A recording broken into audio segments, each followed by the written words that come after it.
I should hear people complain that Dharma is very hard. Dharma is very difficult. And the people who are learning basic fundamental Dharma complain that they would like higher teachings. And the ones who get higher teachings, such as this, complain that it's very complicated and very hard. And it's not just the human nature's manifestation of our ego, laziness. And what happens is, when I read through this, I realized that reading it once will definitely I will not be able to absorb the depth. And some of it I've heard before, I realized that I relearned it again. And when I read through this, and I think just one little book has so much meaning, and the whole meaning is contained in the mental continuum of someone like His Holiness the Dalai Lama. The whole thing, by memory and verbatim, is contained in the memory of His Holiness the Dalai Lama. Never mind memorizing what's in this book. Even grasping or trying to understand it, we find it incredibly difficult. And we sweat. So when we think about it in that way, there are beings who are more advanced than us in their spiritual practice. There are beings. Sometimes we doubt if there are Buddhas. Sometimes we doubt if there are Bodhisattvas. Sometimes we doubt if the Buddhas and Bodhisattvas really do confer what it says in the scriptures. I believe they do. And there are ways of examining it, and one way of examining it is, I've done it, my personal method is through my guru. And the reason is because I look at my teachers and I see that they're unstinting in their perseverance to spread the Dharma. Unstinting. No matter what obstacles they face, they are unstinting and they never stop in their efforts to spread the Dharma. And for even one person, they will go round and round in many ways and many methods. They will use their personal time, energy, advice, knowledge, training, money, resources, friendship, words, and kindness for one person again and again and again and again, over and over, no matter how disappointing this person can be to themselves and to other people. They can do this over and over and over. This is what we call enthusiastic perseverance, effort, which is one of the perfections of the 6 paramitas. One perfection of the 6 paramitas. And to have that perfection becomes like a jewel ornament on one's body. Why? Jewels are meant to beautify us. So when we have the 6 perfections, like the 6 types of jewels we can wear on our body, they beautify our personality, they beautify our being, they beautify us as a person. And therefore we become someone worthy of praise and worthy of respect, one who has 6 paramitas. So our teachers can learn so much Dharma and absorb so much Dharma, like His Holiness. So much. That means they've taken that much time away from their personal life, their personal pursuits, and their personal wants and their personal needs. They've taken away from their personal aspirations and their personal desires. Every human being wants a comfortable house, a comfortable partner, a comfortable existence, lots of money to take care of commitments. Taking care of commitments and all that never, ever end. They don't end for us when we're young. They don't end for us when we're middle-aged. They don't end when we're old. They never end. And those debts are carried into future lives. Why? The actual money debts are not carried, but the emotional and the karmic dispositions planted in our minds will be carried into future lives. So what happens is, when we look at our teacher's knowledge, in this case, just one book, and then they have the knowledge of many, many, many, many books, and they understand it so well and depthly, they must have spent long nights in meditation, many hours of study, much sacrifice under the feet of their teachers, at the sacrifice of their own personal comfort, health, appearance, and their own pursuit of material happiness. They have given all that up in order to pursue the Dharma, in order that we can get something so profound. And this is in just His Holiness. I have many gurus like that. In fact, all. I have 14. So therefore, in that way, I look at them and I gain profound respect. Profound. Why? In my lazy mind, I haven't done that. And I advertise my laziness. I actually make jokes on the throne. I'm lazy. I go out to discos. I eat hamburgers, and I do nothing. And I'm proud of it. And I advertise it. And I SMS it. And I put it on a poster. I wear it on T-shirts. And I say it all the time. In fact, it's so bad that I've come to the point of glamorizing it. So when I look at my teachers, how can I disobey them? Those who are so learned and taking so much time to learn.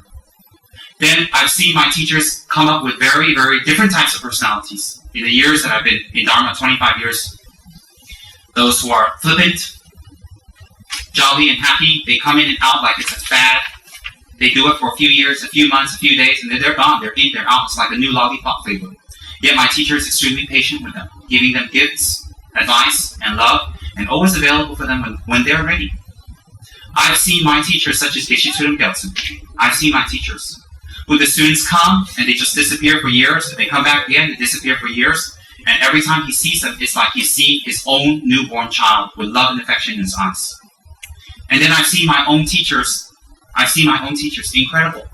Like Kensur Jambayi Rinpoche, when his students have said negative things about him, yes, have said negative things and have doubted him, a pure monk like him, and have scourged him, because he's mentioned that to me. When they come to see him, he is smiling, he is kind, and he teaches them the Dharma. No trace of holding on to anything from the past. Where does that come from? Why is that different than us? Why is that different?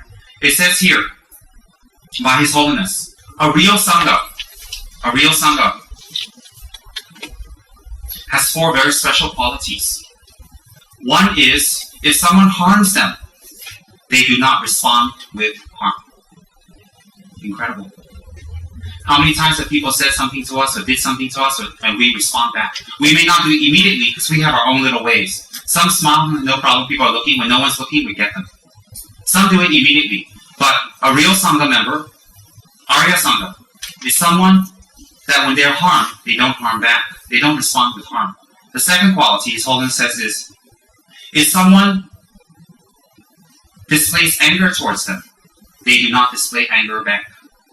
Displaying anger back means what? Shouting, screaming, that's not anger. Means with anger, they react back. Why? We can talk very nicely, but we can be very angry. Talking loud or soft is not an indication of anger. But when someone talks angry to us, a quality of a sangha is they do not respond back with anger. Number 3, if someone insults them, they do not answer with insult. They answer with knowledge and wisdom.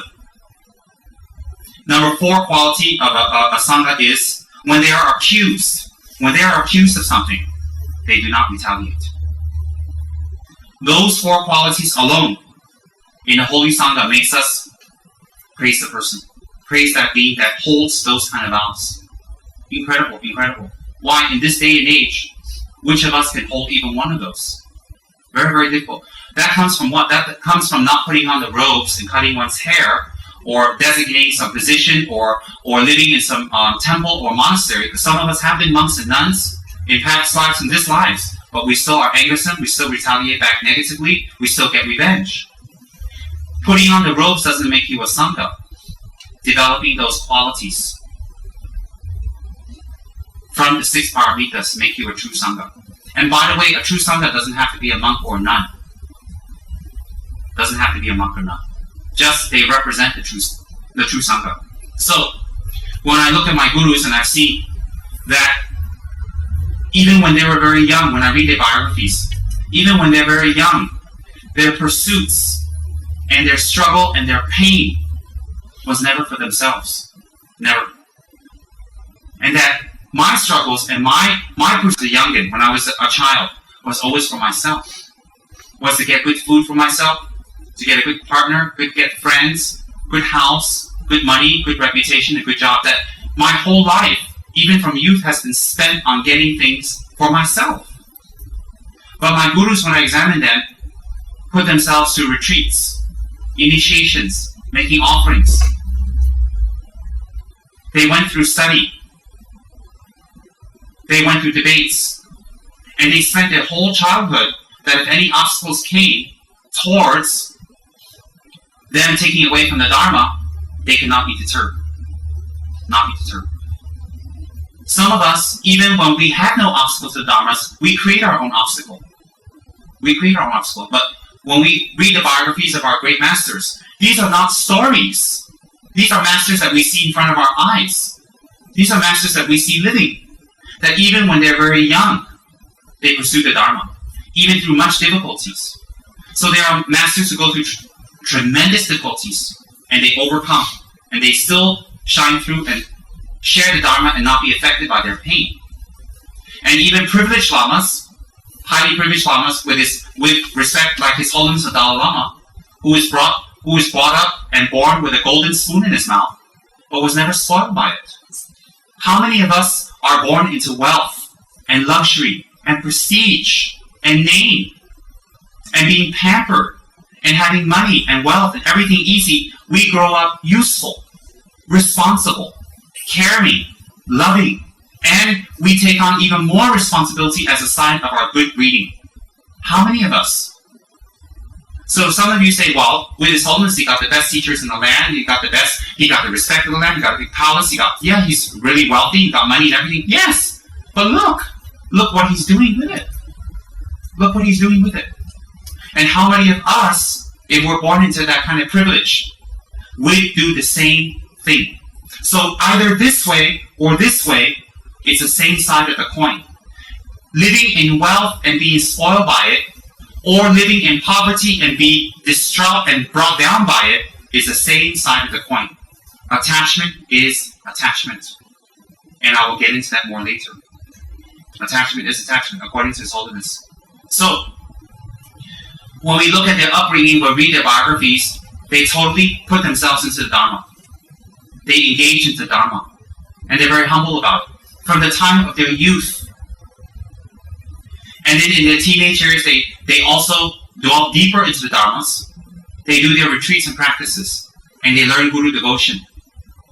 And then in their middling years, they struggle very much to teach the Dharma, to build, to make it grow, to make it expand. And in their older years, they're more relaxed because their body can't take it, but they still teach and help and travel endlessly. Endlessly. Like my Guru's, His Holiness Tadjilaki Rinpoche, the great ex-abbot of Ganden Monastery, which some of you have met, 81, still travels non-stop. Coughs like there is no tomorrow. He has a coughing disease that he has absorbed from others, that he coughs non-stop. And he coughs and coughs. It's been going on for over a decade. There's no cure. Yet in between his coughs, he'll give Dharma teachings. He'll cough until he's red and blue and sputum's coming up. You can see it, but he still teaches. And when he walks, people have to assist him and help him. But his determination to teach, to spread the Dharma, does not stop. Why? Those are signs of a person who has achieved the 6 paramitas. All self and pursuant or pursual of self is gone. So I've read these biographies of my lamas from a young age. They engage in practice. I've seen how they work tirelessly for other people. I've seen many of my lamas go through extreme disappointments and problems. I've seen my lamas also go through extreme accusations and difficulties and extreme people saying they did this. I've seen it in America too. They never ever react back with harm. Ever. And they constantly have the welfare of others in their mind. And whatever they do, their actions, whether they eat, they sleep, how they look, where they live, what they use, even the cars and even the food and utensils they use, even that is premeditated to benefit another being when they see it. So in fact, they're so geared toward benefiting others. When I think about this, I believe there's a Buddha. Why? Buddhas have all these qualities. Buddhas have all these qualities. Yet these qualities are so far away from myself. But there's someone, inverted commas, in between. And if someone like that can develop these qualities, and I don't, then therefore these qualities and their dependence on development, or how they develop, is dependent on knowledge. And that knowledge must have been acquired from another being who had acquired those qualities. And those qualities can only be taught if you have acquired those qualities. If you're a biochemist professor, then you may be able to lecture on it. But if you had never studied biochemistry, how would you be able to ever lecture on it or talk about it or even forget about scientific research and get funds for it? How is that possible? So like that, when you think about it, the Buddhas do exist because we have seen in the qualities of our own teachers hints of those qualities. Hints can be our teachers or can be our own obscurations. I choose the latter, our own obscurations. So when we see our teachers with these qualities are obtainable. Attainable, obtainable. Why? Because there are beings out there who have these qualities. There are beings through difficulties do not flinch. No matter how much they get materially, they're not deterred. They don't become greedy. Nothing. So my point is, even these great teachers, even the wealth that they acquire, they use it for others. They dare not use it for themselves, but they don't use it for themselves, or the wealth that they get does not faze them, or turn them, or change them. We can see that very quality. How many of us can do that? Some of us get wealth, we'll immediately say bye-bye dharma, we go have fun, we go on vacation for 5, 6, 7 years, and we come back if we're still alive, or our teacher's still alive. Some of us say, no, I think I'll just relax, in my palace. I'm going to buy, 30 houses, and I'm going to, one day, every week, I'm going to change to a different house. Some of us say, no, I'm going to do this, I'm going to do that, I'm going to do that, buy this and buy that, I'm going to open this, I'm going to do that, and the time just goes by. And people like my teachers, it doesn't faze them. You can give them any amount of money. You can throw any kind of material things on it. It doesn't faze them. That when we observe, it should be an inkling to their true nature of their mind. And why they're here on this planet. A true nature. And then cannot be fazed by money and material things. And a very, very strong quality that I've seen in my gurus, and I've heard from their attendants, such as His Holiness Ganche Rinpoche, etc., is that they usually spend more than they have. They spend and then they worry about it later. And the thing that they spend on is not themselves. And money doesn't faze them. Praise. In fact, when you see these high lamas, when you praise them or say things about them, they lessen the praise. Or they try to go away from it. When you prostrate to them, they look away, they look down, they think about something else, they visualize something else, or they fold their hands. Why? Praise and admiration does not faze them or doesn't accept them in any way. Praise, money, reputation, hardship, difficulties, and the amount of time that they give to others, it never, ever phases them or moves them away from the practice. When we see these qualities, we know there's a Buddha. We know there's a Buddha. Why? We cannot see the actual Buddha enacting these qualities due to our obscurations. But the Buddhas have these qualities and taught these methods on how to gain these qualities. And these people practice and master those qualities. And they taught their students, and they taught their students, and they taught their students all the way down to us. So there's a source for this. It isn't simply develop these qualities. And when I say these things, if you feel guilty or uncomfortable, don't.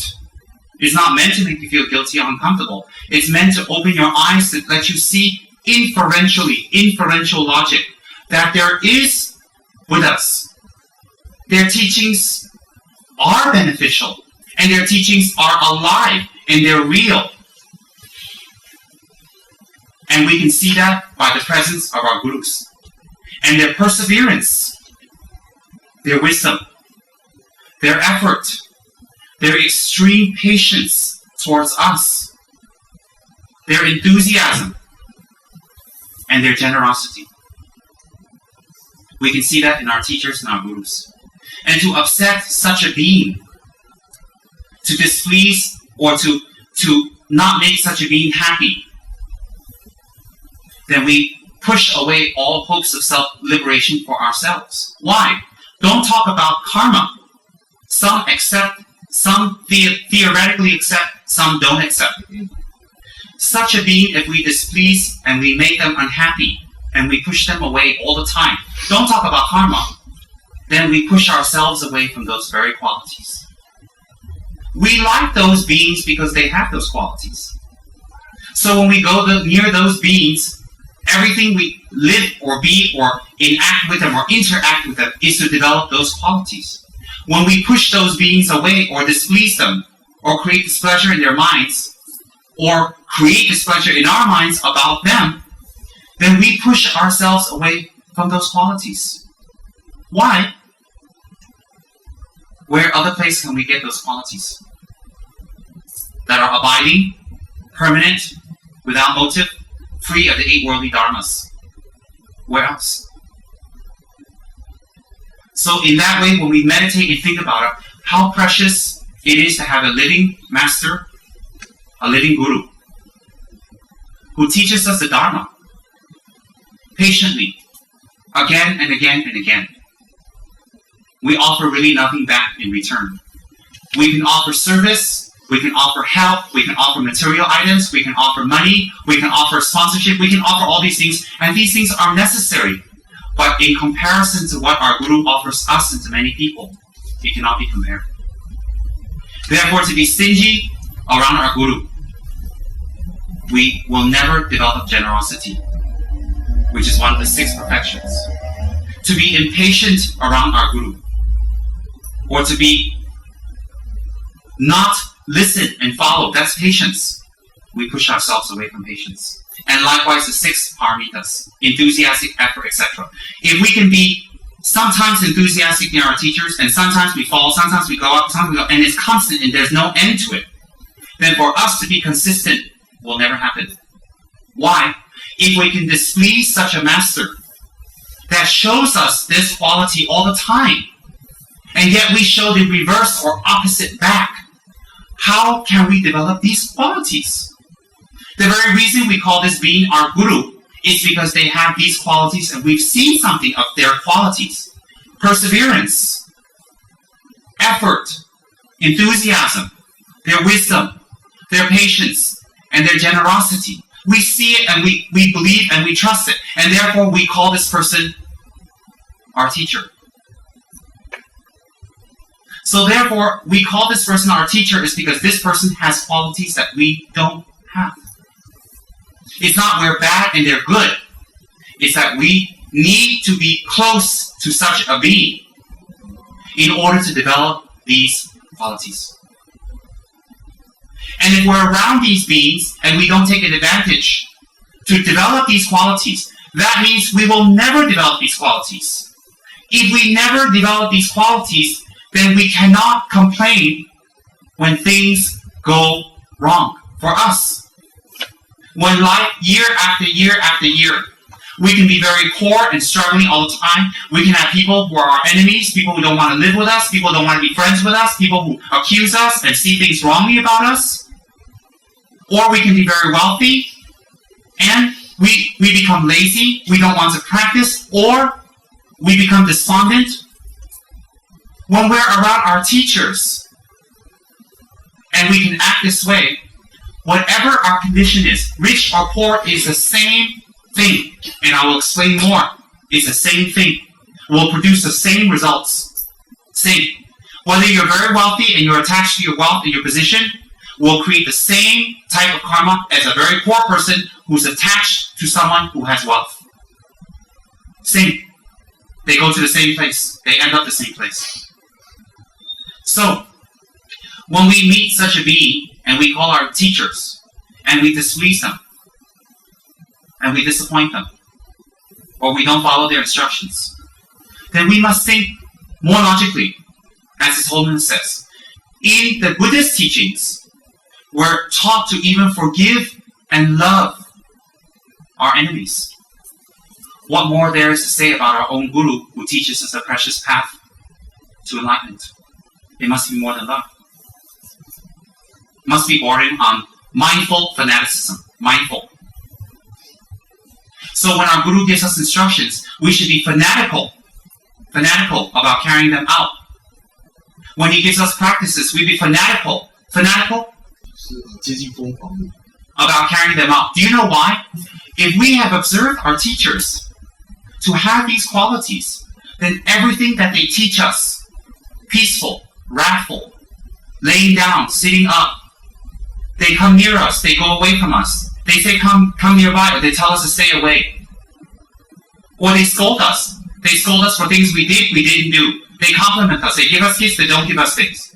They tell us to wait here or go here. Must be to develop those qualities. Must be. So if we fight back, or we are not following them fanatically, then we actually don't want those qualities. And if we don't want those qualities, we're not bad. But there are two ways to that one. If we don't want those qualities, A, we don't understand the benefits of those qualities and the destruction of our end, or the fear or the problem of our end that will arise later. A, B, we're simply too lazy. Due to what? We're evil? No. Very strong habituation. Very strong. So therefore, when we have such a being, when we have such a teacher, when we have the dharma, when we have this opportunity, what happens is this. We have a chance to develop those qualities. We have a chance to develop those incredible paramita qualities, those 6 qualities. And they're incredible because those qualities are the source of everyone's happiness and security and stability and the source of us getting what we really, really want, materially and emotionally. Everything that we want that makes us unhappy, everything that makes us lazy, everything that makes us angry, everything that makes us greedy, everything that makes us doubtful, everything that makes us, with no effort, lack of consistency, everything that makes us that, and those qualities make us suffer, will be taken away and removed when we achieve the 6 paramitas. Example, right now you're listening to this, you're going, wow. But if you didn't receive these teachings, how would you practice? How would you know what to practice? How would you know what to practice? Do you know His Holiness, the Great Lord of the East, before he passed away, the Great Shabbat Chuji, Rinpoche, before he passed away, you have to understand something. Let me tell you something about Gelugpa hierarchy. You go to the monastery as an ordinary pasture boy, and you study, you become a geshe after about 15 to 20 years. And that's including examinations. You get your degree from the government and His Holiness. If His Holiness is not on this earth, then you get it from the regent. And after you get your degree, you go into your meditation, you do your practice. You go and teach, if whatever people request of you. Sometimes you are elected to become the abbot of the upper or lower tantric colleges. Gyude, upper is Gyume, lower is Gyude. And you can only be a tantric college abbot if you are a fully PhD geshe karam, not a lower geshe. Not a karam or doram or lingze geshe. Must be karam. Then you'll be elected as, disciplinarian. 1 year, you'll be elected as lead chanter in the tantric college, which means your memory, your chanting, everything must be perfect. Your rituals must be fabulous. It isn't just chanting, also rituals, mandalas, all from memory. After that, you're elected as abbot. Some people don't want, some people do. It's not up to them. Once you're elected as abbot, you take your term as abbot. When you finish, then you become a gyude or gyume kensur. When you be a kensur, that means abbot emeritus. Then it is well known you will go onto the ladder of Shabbat Chuji. If it's gyude, Shabbat Chuji. If it's gyume, it'll be Janze Chuji. So Shabbat Chuji represents Keju Rinpoche. Janze Chuji represents Gesab Rinpoche. And so those are the 2 regions of the east and the north, representing Gandin's north and east side. And then the head of all Gelugpas is His Holiness Gandin Rinpoche. Gandin is Gandin. Chi is throne. Rinpoche means precious holder of the Ganden lineage. You are the top. So in the Gelugpa system, you are the highest ranking hierarchical Lama. You are the Pope. He comes in second in Tibet. When you go to the palace of the Dalai Lama, if you're in the palanquin, if you have a celestial umbrella, one of those umbrellas that people carry for you when you're going to teachings, no Lama is allowed to have that in the presence of His Holiness or near the Potala. Only Ganden Chirumchi. When Ganden Chirumchi gives teaching, when Dalai Lama gives teachings, Ganden Chirumchi is the only Lama allowed to have a pandit's hat on. I don't care how enlightened you are, or how high you are, or what a great Mahasiddhi you are, you don't wear Lama Tsongkhapa's hat in the presence of His Holiness. Only Ganden Chirumchi is allowed. He represents Lord Tsongkhapa on earth. And his two people, so his term is 7 years. And then Shalpa Chöchi becomes Ganden Chirumchi, then the next person in line will be Shalpa Chöchi. And then when this term finishes, then Jangse Chöchi becomes Ganden Chirumchi, then another person becomes the Lord of the North, Jangse Chöchi. Chö Jie is Dharma Lord. Jang or Tse is direction north. Sha or Shalpa is person or east. Shalpa Chöje is Dharma Lord of the east. In all the eastern direction, there's no one greater than his knowledge. In Jangse is no one greater in the northern. And then in the center, encompassing everyone, is Ganden Chirumchi. Incredible. Ganden Chirumchi's office is very powerful and very great. All the Gelugpa monasteries, Ganden Sera Drepung, every single Gelugpa monastery is under his direct instruction and blessings. In every New Year's, Ganden Chirumchi will give teachings. You see, with Ganden Chirumchi, you go, oh, let me check out if he can be my guru now. When he gives teachings, you go, then he's your guru, because he represents Lama Tsongkhapa. Hierarchically, very high. Knowledge-wise, there's no one greater. So just before that position is Shalpa Chöchi, the Lord of the East. I remember our Shalpa Chöchi from Ganden Shatse who has passed away. His emanation came back. When we went to Ganden, when we made offerings in the prayer hall, on the left, below Sarumji, was a smaller Rinpoche on the throne. That was him. This great Lama, his previous life, which I received teachings from, I used to go wash him. I used to cut his nails. I used to cut his fingernails, toenails. I used to wash them. I used to, file his feet. I used to perfume him with Dettol, wash his clothes. I had the great honor to do that because I know it would advance me in my practice. So I used to grab the opportunity when I can to go and wash him. Or the servant. He always say, no, I would beg. Because that's what it says in 50 verses, and I believe it. In any case, he is a Lord of the Dharma of the East, in all of the eastern direction. He is a Lord. There is no one greater. But when Lakhi Rinpoche gave teachings, Lakhi Rinpoche is his guru, but lower in rank than him, gave teachings. Shalpa Chöchi is like 70 years old, he still attends the Dharma talk. I was like, I was in my room, because I have a very nice house there, and it's very nice. Cha and all these people know that I'm very comfortable. I have my hot water heater. If the electricity goes out, I have a generator. But I can't live without hot water and other luxuries. I've got even netting on my windows so mosquitoes don't come in and feed on me. No, seriously, you think it's a big deal? It's not a big deal. It is. It's a big deal because netting is expensive. And I have beautiful flowers. I have a lot of servants in my house, a lot of assistant moms. I can eat what I want. I have my own cook. I have my people. I change my clothes maybe 2-3 times a day. They'll wash it all, no problem. Sometimes when I feel the smelly, they'll boil my clothes outside and they'll wash it. They do everything for me. And I think, oh, wow, I've heard it all. Lamrim, shnamrim. And I heard it all. I thought, I really felt that. And I thought, I'm not going to go to these teachings. I'm not going to attend. And I'm not going to go to these pujas. I'm not going to do this. No, really, I did that for years. I'm famous for skipping pujas and skipping things in the main monastery because I have a nice house. So the moral of the story, for sponsors, don't build me a nice house in Ganden. No, I'm just kidding. Build me. No, really, I did that for a long time. Kensuji scolded me and all that. But one day my mind changed. Because Lakhi Rinpoche, who is junior in rank to Shalpa Chöchi. So when we go to the temple, when we go to the main monastery, Shalpa Chöchi is on a huge throne, Lakhi Rinpoche is on the throne like that. Huge. Shalpa Chöchi wears a pendant's hat.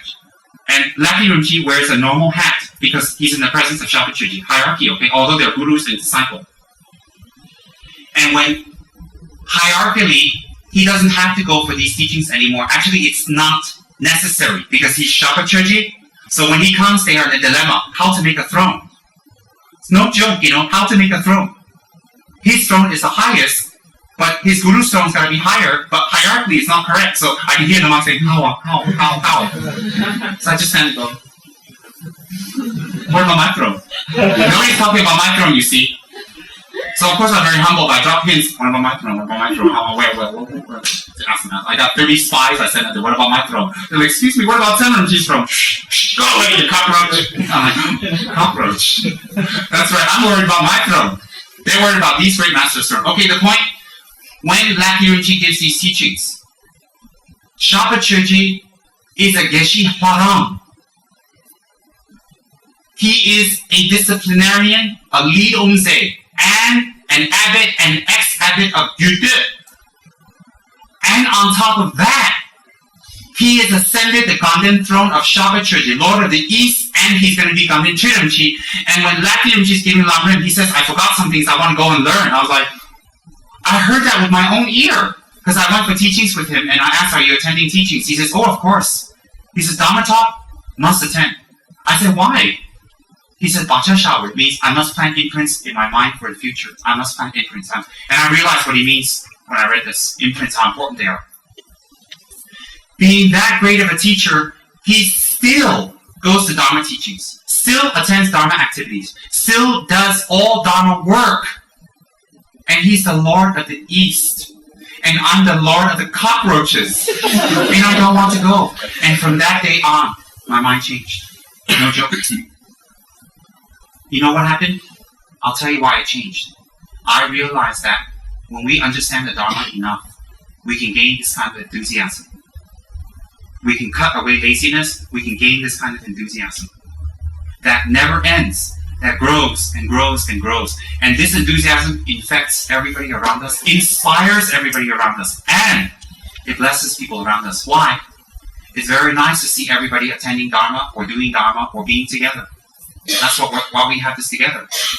I used to talk at home because I'd be lazy to go to puja because I have to dress up and look proper, and sometimes I forget the rituals that I don't want to embarrass, or all that stuff, all the formality. So I always try to skip pujas, and then Kensuji would go to pujas. I said, Kensuji, why don't you skip pujas? You look tired today. He said, no. Puja with the sangha talk cannot miss. I said, no, you look very tired. Why don't you miss it? And he said, what are you getting at? I said, because you would go, I have to go. He said, oh, I knew it. I knew you had multi-one. It was true. I was thinking, oh God, if Kensuji doesn't go, then I can stay home and take care of him, serve him and massage him.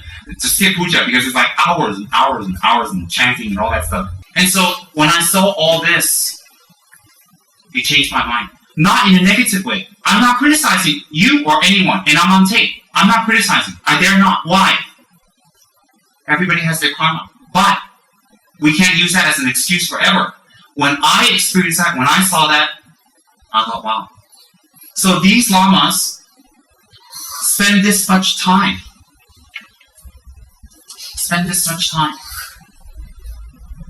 Studying, meditating, doing their sadhanas. Never break their sadhanas. I never heard of my guru saying, oh, I'm too tired, I'm exhausted, whatever. I don't think I'm going to do my sadhana today.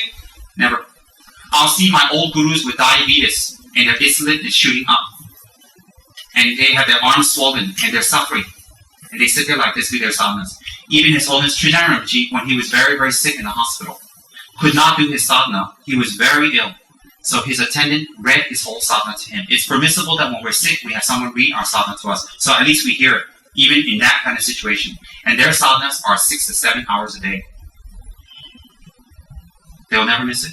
So, for us, 50 prostrations a day, 35 confessional Buddhas, recite Manjushris, only if my samsara activities allow me. Because samsara is a higher Buddha than Shakyamuni. Of course. We worship samsara. Why? Our altars are small, our statues are small, but our car is big, our house is big, our trips are big, and our food, and Chinese really can spend on a restaurant $300-400, never mind. But $300-400 for temple or tata or dharma cook, installment, 24 months please. Yes, we actually worship samsara. That's not criticism. That is something to check our minds. Because everything we have for samsara is big. Everything for dharma is small. The smallest statues, the cheapest statues, the biggest bargains. As much as we can get away with not expanding. Why? Small is okay, wow. Okay, buy small car, wow. Buy small car, buy one for 20 years, wow. Buy Proton is okay, wow. Can buy BMW, but cannot buy big statue or one discount. You're not a bad person. You haven't realized the benefits. You haven't realized. You're not bad. So we can check our mind if we really are dharma that way. We don't need people to check. So next time we drive out to KH here, we don't have to cover our car or borrow our neighbor's Proton to drive here so we don't get teased by Rinpoche. No, we don't have to. No one can check.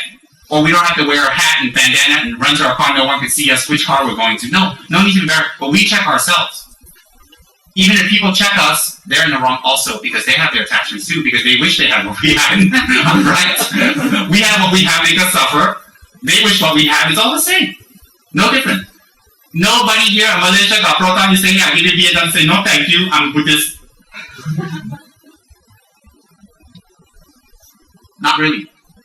Not good or bad, it's logical. So, our teachers engage that much time in studying the Dharma, engaging in retreats. Whatever difficulties they have gone through, they turn that around and they make it to benefit others. And when we're around our teachers, we feel energized, we want to do practice, we want to do something. Even when our teacher scolds us, most people that scold us just goes off.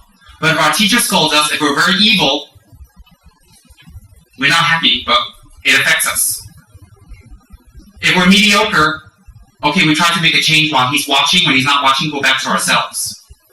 If we're very good, go, oh, yeah, that must be, since my teacher told me it must be like that, I think I'll make a change. I won't argue and debate with anyone.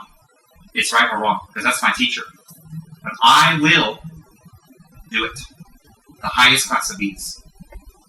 The most highest class who are ready for Tantra, the most highest class are those that even when the teacher says it once or not need to say it, they've already transformed their ways. The teacher never needs to repeat. Those beings that the teacher repeat the same things to will not be able to achieve Tantra. Not in this life. They can receive the initiation, but it will be the same as if they don't receive it. Why? They will not like what they receive, they will not keep up the commitments and not keep up the practice. So it will be the same as not receiving. Same, no difference. So the teacher that assists the study is so patient with the 6 paramitas with all of us, enthusiastically always teaches the Dharma, absorbs negativity and difficulties, extremely generous, always patient, and always giving. If we displease such a person, we can displease anyone. If we disappoint or break our commitment and promise to this person, we can break our commitment and this to anyone. We can check a person's quality by their Guru devotion. If their Guru devotion, the real Guru devotion, not sit there and lick the floor where your Guru has walked, but what your Guru says, you do. If you check a person who has real Guru devotion, also their other activities with Dharma brothers and sisters will be very nice. Their interaction with other people will be very nice. Their interaction with the people they love will be very nice. And you know what will happen? They will be able to affect other people to come onto the Dharma. How much effect you have is how much you practice. How much you practice is how much effect you have. When you can bring no one onto the Dharma stable and long term, it reflects your own practice, your own knowledge. So don't keep saying, oh, I knew. Some people can talk all day about the Dharma. Not even one person comes to the Dharma due to your talking. Why? You yourself don't practice. You yourself is a fake. Maybe you're just doing it for business. Maybe you're doing it just for money. Maybe you're even brave enough to sell Dharma for your own money. Very dangerous. Why is it dangerous? Because something that can create so much merit for you, you push away to demerit. Selling Buddha statues to other people can be very meritorious if we have the right motivation. We're not motivated by material gain. Why? We help them to buy something to help them to collect the merit towards that image. No motivation. It can be very, in fact, selling statues, working in Dharma shop, just example, can be a very, very virtuous work. Very powerful and very virtuous. Why? We are spreading Dharma to others. And it can be very non-virtuous for us if our motivation is bad or material-minded, or we're after money, or after something that is not dharma. And then we think, well, we should run away from that. You can run away from that. You can go away from that. You can. But you can't take that. You can't take that. You can't go away from yourself. So wherever you go, you're going to have that quality. And that quality will manifest again and again and again. And you may say, well, I have friends, I have people that like me. Yes. If you hoo-hoo, ha-ha with them, if you do all types of negative things and talk about gossip and nothing that matters, and girlfriends and boyfriends and dogs and cats and pets, yes, they'll be your friend because that's their level. But it's sad that you can be friends with these and not bring them to a high level, but they bring you down to their level. Why? Because your level is that. So if your level is that, how do you expect to find happiness? How do you expect to come out of your problems and difficulties? How do you expect to make a better world for yourself and the people you love? How do you expect to find that? So, Guru devotional practices are not fanatical. They are not illogical. And when we do them correctly, they will point out to us that a Buddha does exist. And Buddha attainments are possible. And higher attainments are possible. And higher ethical qualities of human beings, kindness and forgiveness, generosity, are definitely possible. Why? There are beings among us who can do that. So to be near such a being, to be around such a being, or to be in contact with such a being, or to support, or to help, or do anything near such a being, and I've done it many times with my gurus, in any way, will only serve to benefit us and to benefit others.